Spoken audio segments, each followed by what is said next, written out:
Hello students, स्वागत है आपका ग्लोरी स्टडी पॉइंट क्लासेस में। मैं Shivam Sharma students class 10th का जो मोस्ट इंपॉर्टेंट चैप्टर है आपका लाइट रिफ्लेक्शन एंड रिफ्रैक्शन, उसको आज हम स्टार्ट करेंगे। ठीक है, इस चैप्टर के अंदर जितने भी इंपॉर्टेंट टॉपिक हैं उसको मैं आपको बताता जाऊंगा, आप उसमें इंपॉर्टेंट लिखते जाएंगे। देन जो है आपके छोटे छोटे टॉपिक्स हैं उनको फटाफट हम क्लियर करेंगे और बिल्कुल इस सिंपल वे में मैं आपको समझाऊँगा कि जिससे आपके माइंड में ये बिल्कुल क्लियर हो जाएगा। ठीक है, तो आइए वीडियो को स्टार्ट करते हैं। चैनल पे नए हैं तो चैनल को सब्सक्राइब आप ज़रूर कर लेना और बेल आइकन को प्रेस कर देना। ठीक है, बेल आइकन को प्रेस कर लेंगे ताकि आपको सारा नोटिफिकेशन एकदम से मिलता रहे। आप एक चीज़ समझिएगा, ये जो पैटर्न न्यू पैटर्न आपका जो 2024-25 का यानी रिड्यूस सिलेबस के अकॉर्डिंग जो आपका एग्ज़ाम में बोर्ड एग्ज़ाम में आना है उसी के अकॉर्डिंग ये मैंने नोट्स प्रिपेयर करे हैं। ठीक है, इन्हीं नोट्स के थ्रू मैं आपको पूरा चैप्टर एक्सप्लेन करूँगा। ठीक है, तो ये आप मत सोचिएगा कि इसमें ऑल ओवर सिलेबस आएगा, नहीं। जैसा आपका न्यू बुक्स के अकॉर्डिंग जो आपका पेपर बनेगा अकॉर्डिंग टू न्यू पैटर्न, उसी के अकॉर्डिंग ही मैंने इनको सेट किया हुआ है अकॉर्डिंग टू न्यू बुक के।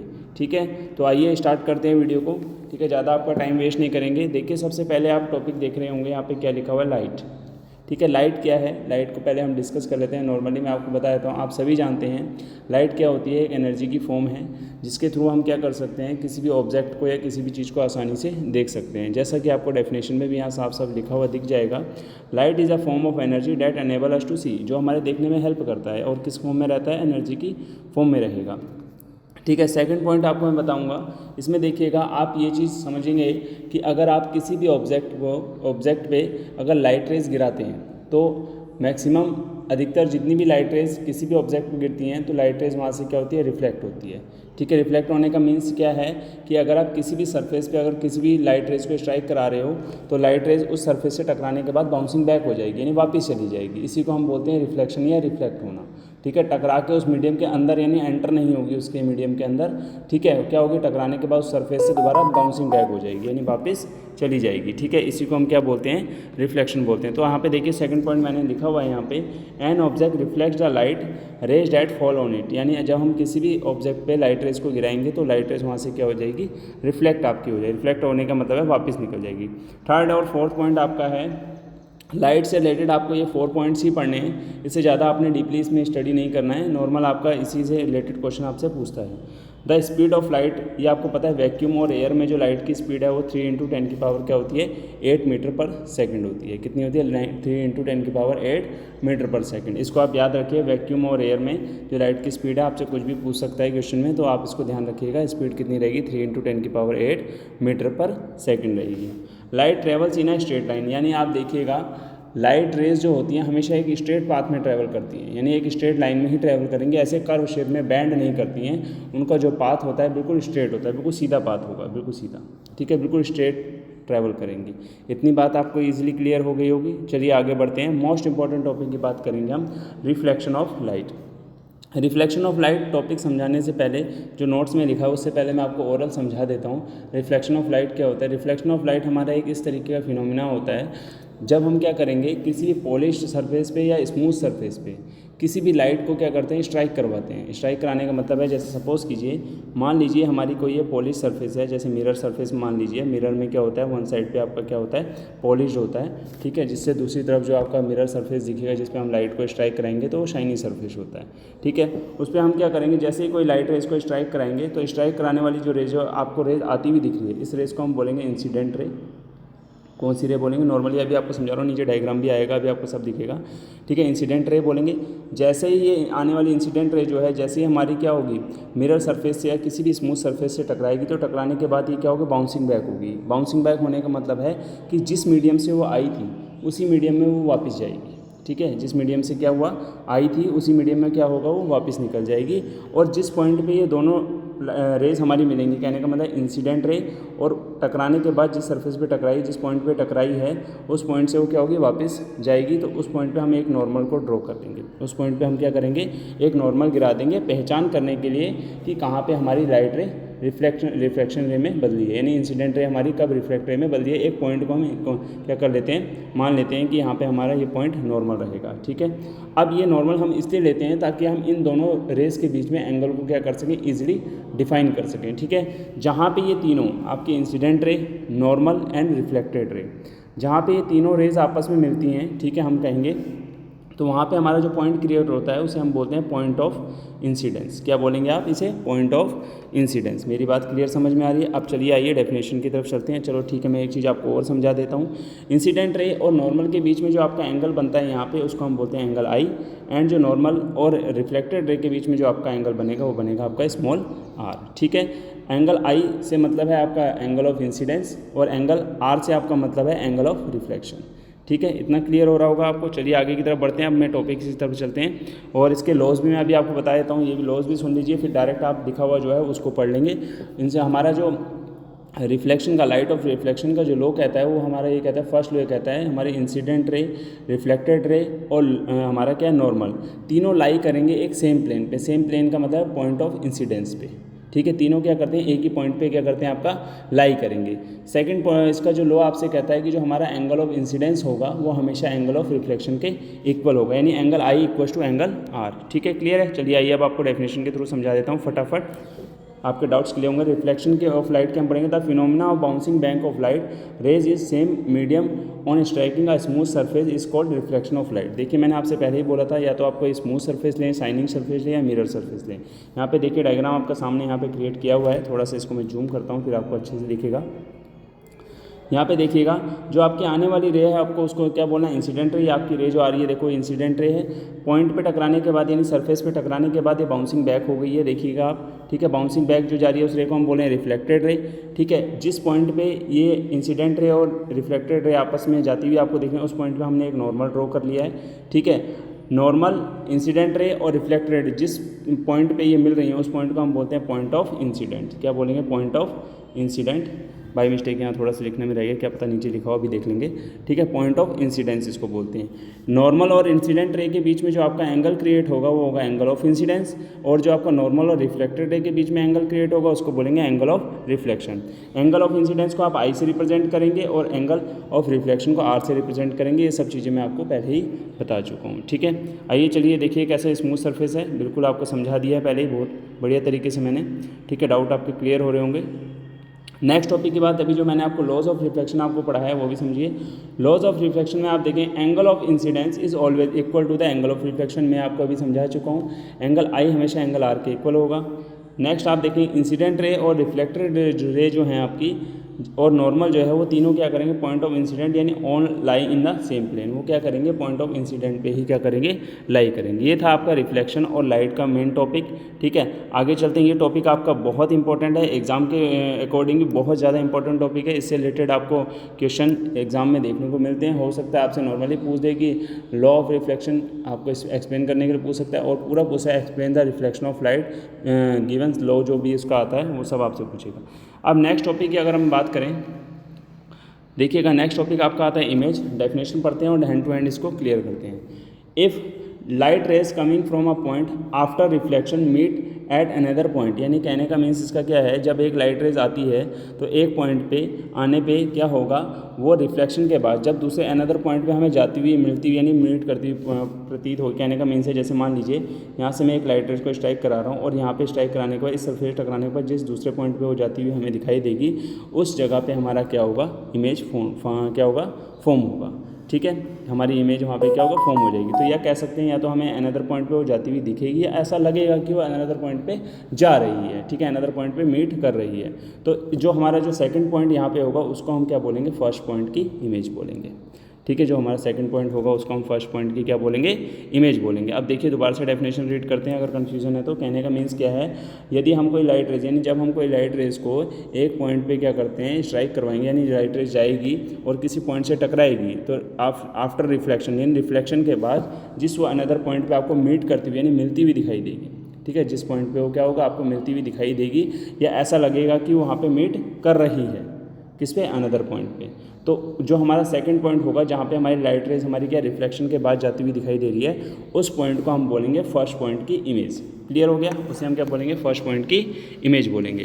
ठीक है, कोई डाउट होगा तो प्लीज़ बताइएगा कमेंट में, उसको दोबारा से क्लियर करेंगे, कोई दिक्कत नहीं। अब हमारे इमेज के दो टाइप्स होते हैं, एक हमारी होती है रियल इमेज, एक होती है वर्चुअल इमेज। रियल और वर्चुअल में क्या डिफरेंस है, बस मैं आपको एक लाइन में ही, एक वर्ड में ही आपको इसको समझा देता हूँ। रियल का मतलब है जो नेचुरली हमें बनता हुआ दिखाई देगा, वर्चुअल का मतलब है जो हम सपोज करेंगे। क्लियर है, इसी में आपको समझ आ जाना चाहिए कि जैसा हम इमेजिन कर रहे हैं, अगर हम इमेजिन कर रहे हैं काश ऐसा हुआ होगा, दिस इज़ कॉल्ड वर्चुअल। ठीक है, अगर जो हमें साफ साफ दिखाई दे रहा है कि हाँ हमने ये चीज़ मेरे सामने पड़ी, जैसे बेंच हो गया, बुक हो गया, या अभी जैसे आप स्क्रीन की तरफ देख रहे हैं, दिस इज़ कॉल्ड रियल। ठीक है, अगर आप सोचेंगे क्या पता सर इसके बाद क्या टॉपिक पढ़ाएंगे, हो सकता है इसके पीछे ये भी हो, ठीक है, ऐसा भी हो सकता है, तो दिस इज कॉल्ड वर्चुअल। तो आप ये डेफिनेशन की तरफ बढ़ते हैं और फटाफट इसको क्लियर करते हैं। If the light rays coming from a point actually meet after reflection, यानी एक्चुअल में वो मीट करेगी। ठीक है, हमें लगेगा नहीं कि ऐसा हो रहा है, बट वो रियल में क्या करेगी, आपका मीट करेगी। Then image formed is called real image. तो ऐसी इमेज को हम क्या बोलेंगे, रियल इमेज। जैसा कि मैंने अभी आपको समझा दिया, जो आपको रियल में दिखेगा कि हाँ ऐसा हुआ है, this is called real image. And अगर वर्चुअल इमेज की बात करूँ मैं, तो यहाँ लिखा था if the light rays coming from a point, यानी जब एक पॉइंट से लाइट रेज आ रही है तो after reflection does not meet actually but appears to meet at another point. Actual में वो मीट नहीं करेगी, बट हमें ऐसा लगेगा कि वो क्या कर रही है, मीट कर रही है। जैसे मैंने आपसे कहा, जैसे आप इमेजिन करेंगे ऐसा हो सकता है, वैसा हो सकता है, तो same this is called virtual image. This image formed bye virtual image. Clear हो गया। आइए नेक्स्ट टॉपिक की बात करते हैं, मिरर। मिरर आपका एक ऐसा टॉपिक है जिसको पढ़ने के बाद आप डेफिनेटली श्योर हो जाएंगे कि हाँ वाकई में ये चैप्टर इंपॉर्टेंट है। ठीक है, मिरर हमारी एक ऐसी पॉलिश्ड सरफेस होती है जिस पे हम क्या करते हैं, जितनी मर्जी जिस तरीके की लाइट को अगर हम क्या करते हैं, स्ट्राइक करवा दें, तो अपने ऊपर आने वाली सभी लाइट को, ऑलमोस्ट जितनी भी लाइटें होंगी सभी को क्या करेगा, रिफ्लेक्ट करेगा ही करेगा। चलिए आइए डेफिनेशन की तरफ चलते हैं। Mirror is a polish surface which reflects almost all the light incident on it. यानी कहने का मीन्स है कि ये एक हमारी क्या होती है, पॉलिश सरफेस होती है, इस पर हम ऑलमोस्ट जो भी लाइट गिराएंगे सभी की सभी लाइटों को क्या कर देगा, रिफ्लेक्ट करेगा। इंसिडेंट करने का मतलब होता है लेके आना, जितनी भी लाइट रेज हम इसकी तरफ लेके आएंगे उन सभी को क्या करेगा, रिफ्लेक्ट करेगा। ठीक है, type of mirror, mirror to types के होते हैं, एक प्लेन मिरर, एक स्पेरिकल मिरर। देखिए प्लेन का मतलब है बिल्कुल साफ सुथरा सीधा मिरर। ठीक है, प्लेन का मतलब क्या है, बिल्कुल सीधा, बट उसके बैक साइड पे पॉलिश तो होगा, पॉलिश होगा तभी रिफ्लेक्शन होगा, क्योंकि मिरर जो है एक ऐसा टॉपिक है जो क्या करता है, रिफ्लेक्शन से रिलेटेड है। तो यानी प्लेन मिरर का मतलब ये नहीं है कि आप मिरर को देख रहे हैं और आप कह रहे हैं बिल्कुल प्लेन है जी, इसमें तो कोई पॉलिश नहीं, ऐसा नहीं होगा। प्लेन मिरर हो चाहे आपका स्पेरिकल मिरर हो, उसके एक साइड पर आपको पॉलिश होना ही पड़ेगा, पॉलिश करना ही पड़ेगा। ठीक है, तो प्लेन मिरर के एक साइड पर पॉलिश रहती है, बट ये मिरर कैसा होता है, बिल्कुल सीधा होता है। ठीक है, स्पेरिकल मिरर क्या होगा, स्पेरिकल मिरर के भी वन साइड आपकी पॉलिश रहेगी। ठीक है, बट ये क्या होता है, कर्व शेप में होता है, इसके इनसाइड या आउटवर्ड कोई एक साइड से क्या होगा, रिफ्लेक्शन होगा। ठीक है, डेफिनेशन मैंने आपको यहीं पे क्लियर कर दिया, मेन पॉइंट पे आ जाते हैं। ठीक है, डेफिनेशन फटाफट पढ़ेंगे और टॉपिक को क्लियर करते चलेंगे। Is the reflecting surface of a mirror is place. ठीक है, सॉरी यहाँ पे प्लेस नहीं होगा, प्लेन। ठीक है, यहाँ पे बाई मिस्टेक प्लेस लिख दिया है, सो प्लेन आएगा, यहाँ पे आप टाइप सही कर दीजिएगा। If the reflecting surface of a mirror is plane then the mirror is called a plane mirror. यानी कह रहा है कि हमारा एक ऐसा मिरर जिसकी रिफ्लेक्टिंग सरफेस का मतलब है जहाँ पे जब आप किसी लाइट को स्ट्राइक कराएंगे यानी फॉल करवाएंगे तो वो सरफेस हमारी कैसी होनी चाहिए, बिल्कुल प्लेन होनी चाहिए। ऐसी सरफेस अगर मिरर है तो ऐसे मिरर को हम बोलते हैं प्लेन मिरर। यानी मिरर क्या है, बिल्कुल प्लेन है, यानी जब किसी भी लाइट रेस को आप किसी भी मिरर पर गिरा रहे हैं, अगर वो मिरर बिल्कुल सीधा प्लेन है, फ्लैट है जिसको आप कहेंगे, तो this mirror are called plane mirror. ठीक है, ऐसे मिरर को आप क्या बोलेंगे, प्लेन मिरर बोलेंगे। ठीक है, आगे देखिए, image formed by a plane mirror has following properties. यानी जब प्लेन मिरर पे इमेज फॉर्म्ड होती है तो उसकी कुछ फॉलोइंग प्रॉपर्टीज़ होती हैं। ठीक है, कोई भी मिरर होगा वो कुछ ना कुछ अपनी प्रॉपर्टीज़ देगा कि मेरे में ऐसी खूबी है और ऐसी कमी है। तो देखिए, it is always virtual and erect. यानी कहने का मतलब है प्लेन मिरर पे जो आपको इमेज दिखाई देगी वो क्या होगी, वर्चुअल होगी और बिल्कुल सीधी होगी। इरेक्ट का मतलब क्या है, सीधा। ठीक है, वर्चुअल का मतलब है कि आभास हुआ है हमें कि ऐसा हो रहा है। क्योंकि आप देखिए कभी भी आप प्लेन मिरर यानी अपने घर वाले शीशे की तरफ जब आप जाते होंगे तो वहाँ पर जो आपकी इमेज फॉर्म्ड होती है वो कैसी इमेज फॉर्म्ड होती है, बिल्कुल सीधी। ठीक है, बट उसमें क्या वाइस वर्सा आपको दिखाई देता है। वाइस वर्सा दिखाई देने का मीन्स ये है कि जो आपका लेफ्ट होगा वो आपका राइट हो जाएगा, राइट वाला आपको लेफ्ट होगा। ये आप चीज़ इमेजिन करते होंगे उसमें। ठीक है, the size of image is equal to the size of object. इसकी मेन खूबी क्या है, यानी मेन इसमें क्या आपको चीज़ देखनी है कि जो इमेज का जो साइज़ होगा हमेशा साइज ऑफ ऑब्जेक्ट के इक्वल होता है। यानी जैसा ऑब्जेक्ट आप उस मिरर को दिखाएंगे सेम वही इमेज आपको मिरर के अंदर दिखाई देगा, उतने ही साइज़ की इमेज आपको ऑब्जेक्ट में मिरर में आपको दिखाई देगी। इतनी बात मेरी क्लियर है, इतनी बात क्लियर है, okay. The distance between the image and mirror is equal to the distance between the object and the mirror. कहने का मीन्स इसका ये है कि सपोज़ कीजिए यहाँ पे आपका एक मिरर है, आपने मिरर से इतनी डिस्टेंस पे कोई ऑब्जेक्ट को यहाँ रख दिया, तो जो आपका इमेज फॉर्म्ड होगा वो भी सेम उतने ही डिस्टेंस पे होगा जितनी डिस्टेंस पे आपने मिरर से किसको रखा है, ऑब्जेक्ट को रखा हुआ है। क्लियर है। थर्ड पॉइंट आपका यही कहता है कि जो आपकी इमेज फॉर्म्ड होगी, ठीक है, जो मिरर से आप किसी भी ऑब्जेक्ट को जिस डिस्टेंस पे रख रहे हैं, तो आपकी इमेज जो ऑब्जेक्ट की बन रही है वो भी उसी डिस्टेंस पे फॉर्म्ड होगी जिस डिस्टेंस पे आपने किसी ऑब्जेक्ट को रखा होगा। मेरी बात क्लियर समझ में आ रही है? कोई डाउट है तो प्लीज़ कमेंट करके जरूर बताइएगा। देखिएगा, the image is laterally inverted, left seem to be right and vice versa. ये चीज़ मैं आपको पहले ही बता चुका हूँ। हमारा वर्चुअल इमेज देने का मीन्स उसका यही है कि हमें ऐसा लगता है कि हमारा लेफ्ट राइट हो रहा है और राइट क्या हो रहा है, लेफ्ट हो रहा है। ठीक है, ये चीज़ मैं आपको पहले ही ऑलरेडी क्लियर कर चुका हूँ। ठीक है, इसमें कोई बड़ा बताने वाली चीज़ नहीं है। Focal length of plane mirror infinite, बिल्कुल सही बात है। आप जितनी दूर ऑब्जेक्ट रखते जाएंगे उसकी फोकल लेंथ उतनी बढ़ती जाएगी। ठीक है, जितना दूर आप ऑब्जेक्ट को ले जाएंगे उसका फोकल लेंथ इनफाइनाइट जाएगा। क्लियर है। अब object depend, focal length depend किससे करती है कि पोल से फोकस तक की दूरी, जहाँ तक आपका फोकस जा रहा है। ठीक है, जितना ऑब्जेक्ट पीछे जाता रहेगा उसका फोकस और दूर होता जाएगा, यानी फोकल लेंथ उसकी बढ़ती जाएगी। हम ये नहीं बता सकते कि एग्जैक्ट फोकल लेंथ हमारी क्या होगी। ठीक है, तो इसलिए इसको क्या मान लिया जाता है, इनफाइनाइट मान लिया जाएगा। आगे चलते हैं नेक्स्ट टॉपिक की तरफ। Usages of plane mirror, plane mirror का मेकिंग ग्लास जो आप घरों में यूज़ करते हैं उसके लिए किया जाता है, और पेरिस्कोप हो गया और कोलाइडियो स्कोप हो गया, इनमें इसका यूज़ किया जाता है। अब आते हैं मेन टॉपिक है, स्पेरिकल मिरर क्या है। ठीक है, स्पेरिकल मिरर की बात करेंगे। Spherical mirror, if the reflecting surface of the mirror is curve inward या आउटवर्ड, यानी कह रहा है कि मिरर की ऐसी रिफ्लेक्टिंग सरफेस, ठीक है, जो इनवर्ड या आउटवर्ड दोनों में से किसी भी साइड में क्या हो सकती है, कर्व हो सकती है। ऐसे मिरर को हम बोलते हैं spherical mirror. Spherical mirror are two types, spherical mirror आपके टू टाइप्स के होंगे। ठीक है, वीडियो है इसलिए मुझे थोड़ा जल्दी जल्दी बोलना पड़ेगा, टॉपिक को आपको ईजिली एक्सप्लेन करना पड़ेगा। अगर यही आप ऑफलाइन होते तो मैं आपको बिल्कुल प्रैक्टिकली समझा सकता, क्योंकि इस स्क्रीन में प्रैक्टिकली आपको अभी नहीं समझा पा रहा हूँ, बट एक ओरली आपको मैं पूरी कोशिश कर रहा हूँ कि आपके डाउट सारे क्लियर हो जाएँ। फिर भी अगर कोई आपको डाउट है तो कमेंट करिएगा, आपको बोर्ड पे अच्छे से मैं इसको समझा दूंगा क्या क्या इसके इमेज फॉर्मेशन रहते हैं। ठीक है, सारी चीज़ें डिस्कस करेंगे, टेंशन मत लीजिए। फर्स्ट टॉपिक आपका आता है कॉनकेव मिरर, सेकंड टॉपिक होगा इसका आपका कॉन्वेक्स मिरर। देखिए, the spherical mirror with inward curve reflecting surface, यानी ऐसा स्पेरिकल मिरर जिसके इनवर्ड साइड से आपको क्या देखने को मिलेगा, रिफ्लेक्शन देखने को मिलेगा, यानी उसकी सरफेस क्या होगी, इनवर्ड रिफ्लेक्टिंग होगी, यानी अंदर की साइड से। जैसे एग्जांपल के तौर पे मैं आपको बताऊं, जैसे समझिएगा, जैसे आपने ये मिरर एक ड्रॉ किया, इसके आउटसाइड में आपने पॉलिश कर दिया, एंड लाइट रेस को जब आप इस पर एंटर करवा रहे हैं, स्ट्राइक करवा रहे हैं, ऐसे पैरेलल बीम बनते हुए आ रहा है प्रिंसिपल एक्सिस के थ्रू, तो आपकी जितनी भी लाइट होंगी वो क्या होंगी, इनसाइड यानी इनवर्ड क्या करेंगी, रिफ्लेक्ट करेंगी। ठीक है, तो ये आपकी क्या करेंगी, इनवर्ड रिफ्लेक्शन करेंगी। तो ऐसे मिरर को आप बोलते हैं कॉनकेव मिरर। अब कॉनकेव मिरर में क्या होता है, जब लाइट हम स्ट्राइक कराते हैं तो जब लाइट रिफ्लेक्ट होती है तो एक ही पॉइंट पे आके मिलती है। कहाँ पे मिलती है, एक ही पॉइंट पे आके मिलती है। तो इस वजह से इसको हम कहते हैं कन्वर्जेंट मिरर बोलते हैं। क्या बोलते हैं, कन्वर्जेंट मिरर या कन्वर्जिंग मिरर। ठीक है, आइए पढ़ लेते हैं। A beam of light generally converge after reflection from such surface are called convergent mirror, यानी कहने का मीन्स है जब हमने क्या करा कि किसी मिरर पे, यानी जो हमारा कॉनकेव मिरर है, इस पर हमने क्या करा, लाइट को स्ट्राइक कराया, यानी लाइट बीम को गिराया, तो इससे क्या हुआ, जब लाइट हमारी रिफ्लेक्शन हुई तो रिफ्लेक्शन होने के बाद वो उसी सरफेस पे, यानी जिस सरफेस से हम लाइट रेस को ले जाते, पैरेलल लाइट रेस जाती, एक ही पॉइंट पे आके सब लाइट हमारी मिलती हुई दिख रही है हमें, तो हम कह सकते हैं कि ये हमारा कैसा मिरर होगा, कन्वर्जेंट मिरर होगा। अब बात करते हैं concave mirror is also known as converging mirror, इस वजह से हम कहते हैं इसको क्या, किस नाम से जाना जाता है, कन्वर्जिंग मिरर के नाम से भी जाना जाता है। अब डायग्राम के थ्रू मैं आपको बता देता हूँ कहाँ पोल है, कहाँ पे अपर्चर होगा, कहाँ पे क्या क्या चीज़ें होंगी, इसको पढ़ते हैं। देखिए, मिरर का जो सेंटर पॉइंट होता है वो आपका पोल होता है। ठीक है, जहाँ से आप किसी भी ऑब्जेक्ट को प्लेस करते हैं इमेज फॉर्म के लिए, वो आपका सेंटर ऑफ कर्वेचर रहेगा। कभी सेंटर ऑफ कर्वेचर के बिहाइंड चल जाते हैं, कभी front of the centre of curvature यानी मिरर के आ जाता है, वो आप समझ सकते हैं। जब आप फोकस पे देखेंगे, जो सेंटर ऑफ कर्वेचर और पोल के बीच की डिस्टेंस आपका सेंटर ऑफ कर्वेचर हो जाएगा। साथ सुनते रहिएगा मेरी बात, सेंटर ऑफ कर्वेचर और पोल के बीच की डिस्टेंस क्या होगा, फोकस हो जाएगा।